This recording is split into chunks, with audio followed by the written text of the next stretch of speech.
Baik, selamat pagi. Perkenalkan, nama saya Vila, NIM 2010417195, mata kuliah Analisis Lingkungan Bisnis, jurusan Manajemen, kelas A3 pagi, dosen Melia Yosita.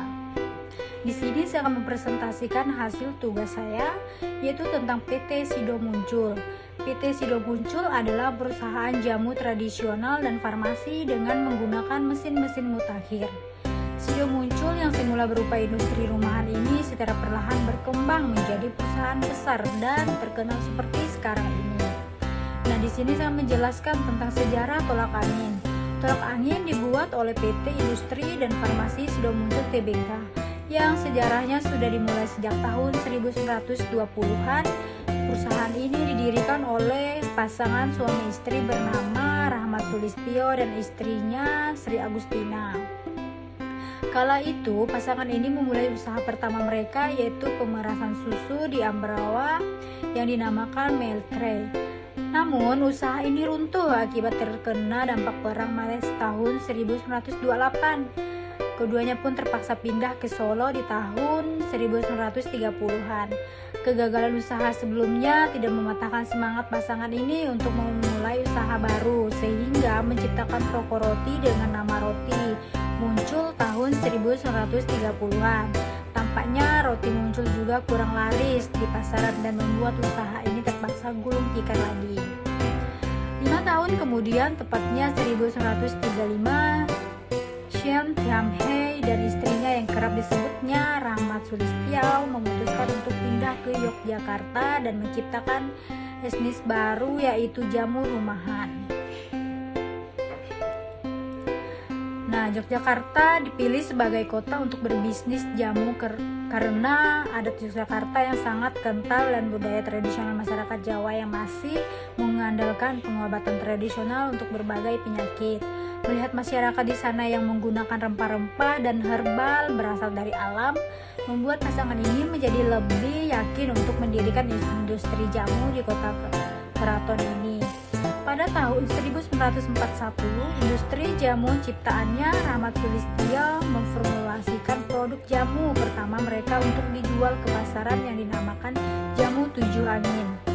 Jamu ini membentuk cair dan berkhasiat untuk mencegah mengobati gejala masuk angin.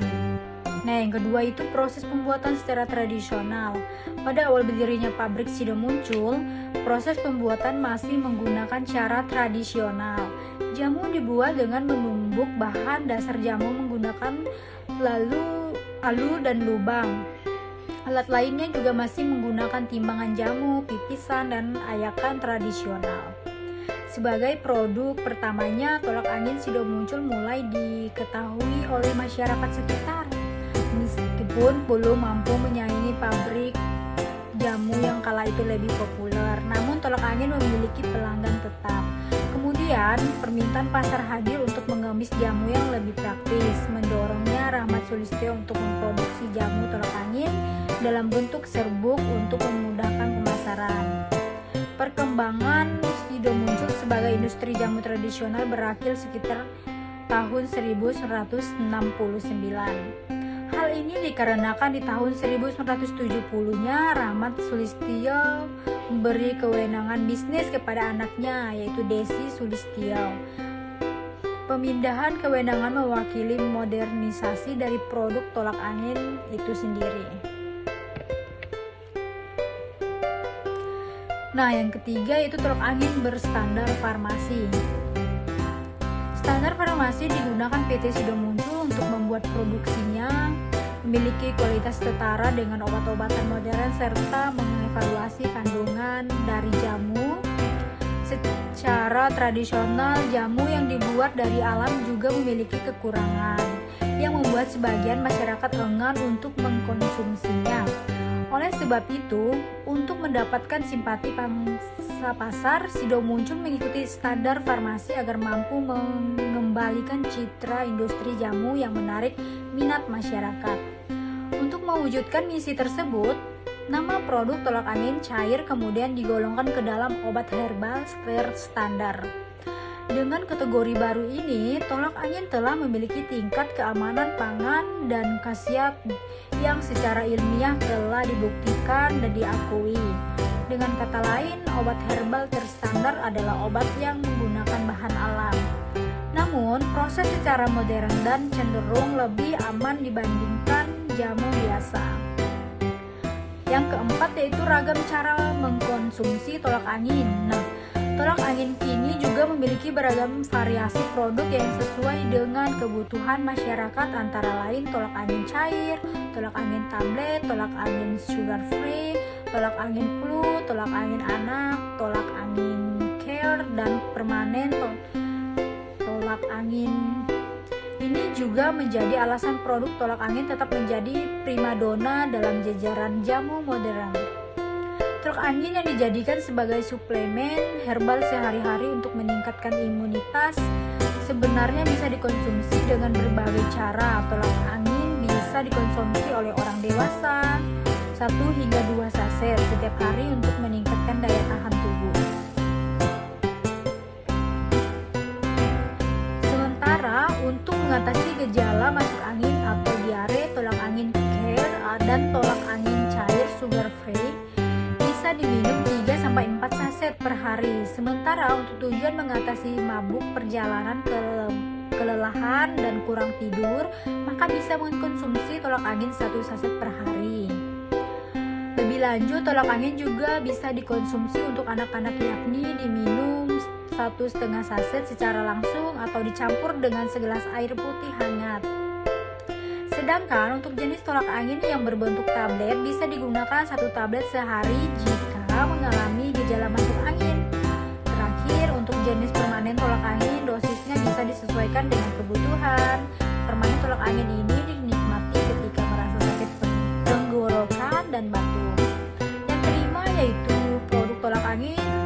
Tolak angin memiliki beragam jenis produk yang dijual di Indonesia, yaitu seperti tolak angin cair. Tolak angin cair mengandung buah pedas, kayu ulas, daun cengkeh, jahe, daun mint, dan madu.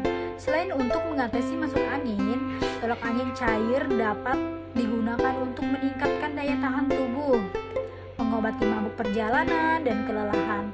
Tolak angin sugar free mengandung buah edas, kayu ulas, daun cengkeh, jahe, royal jelly, dan sucralose. Tolak angin sugar free bisa diminum oleh penderita diabetes. Nah, yang selanjutnya tolak angin anak. Tolak angin anak ini mengandung buah edas, kayu ulas, daun cengkeh, jahe, daun mint, madu, dan ekstra kadu. Tolak angin anak bisa digunakan oleh anak usia 2-6 tahun. Obat ini dijual di dalam kemasan sachet 10 ml dan botol 60 ml. Tolak angin flu mengandung buah edas, kayu ulas, daun cengkeh, jahe, dan daun mint, echinacea, miniran, valerian, dan vanat ginseng. Produk ini digunakan untuk mencegah dan mengatasi flu. Permanen tolak angin dan permanen tolak angin bebas gula. Permanen tolak angin mengandung madu, daun mint, kapulaga, pemanis buatan, aspartam, jahe buah, pedas, dan daun cengkeh. Produk ini digunakan untuk melegakan, menghangatkan, dan menyegarkan tenggorokan, serta menyegarkan napas. Selanjutnya tolak angin tablet, sama seperti tolak angin cair. Produk ini digunakan untuk mengatasi masuk angin. Namun, produk ini berbentuk tablet. Selanjutnya, tolak angin care. Tolak angin care merupakan minyak angin aromaterapi berbentuk roll-on yang mengandung zat aktif berupa minyak, jahe, dan minyak peppermint. Selanjutnya, balsam tolak angin. Nah, balsam tolak angin ini mengandung ekstrak edas, padi, buah puteran, dan daun cengkeh. Produk ini digunakan untuk mengurangi rasa mual, sakit kepala, serta meredakan nyeri dan sakit dengan cara menghangatkan sekaligus merilekskan tubuh. Yang keenam yaitu efek samping dan bahan tolak angin.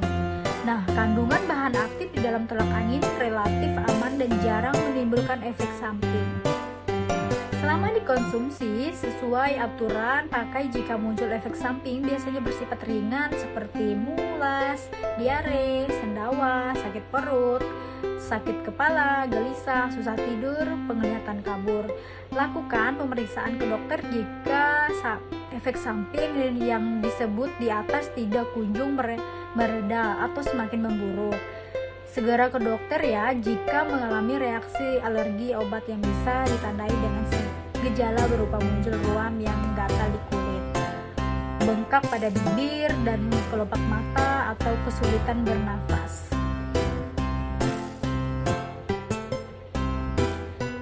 Sekian presentasi dari saya. Saya ucapkan terima kasih jika ada kesalahan kata. Mohon maaf.